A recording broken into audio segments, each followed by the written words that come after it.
who does God say we are? What does God say about us in his word?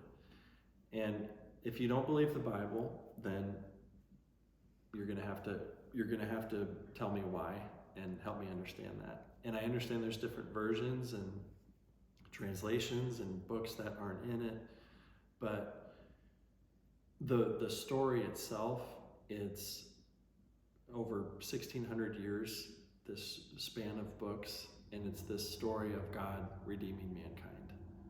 It's a love story of him coming back to get us back in right relationship with him.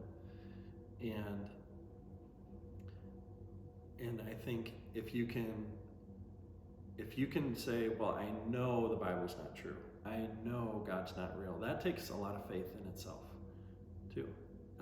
Even as an atheist or agnostic, an atheist is making a very bold claim, saying there is no God. That's hard. The burden of proof is now you have to prove there isn't one.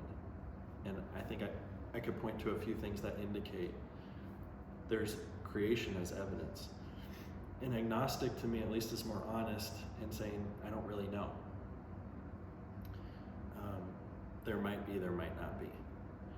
But I think people are just always going to be constantly searching and grasping at straws when you start to separate God from humanity. And you can't write those stories separately. And I think if people really knew who he was, they would be really attracted to him.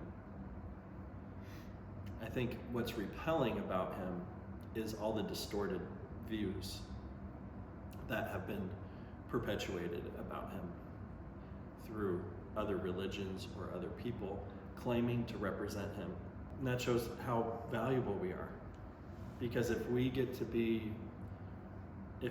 impact other people for God, and they're like, you know what, I never knew who God was. I never thought of him like that until I saw you and how you lived your life and how you spoke about him and how you treated others. Now you can change someone's whole future just by you getting connected with the Creator. So that's to me, like, anyone who's questioning their purpose or their meaning, all of that stops when you realize how valuable God sees you as, and then how we're called to share that same love with others. That's what transforms people. It's the love. It's not the fear of judgment. It's not fear, period.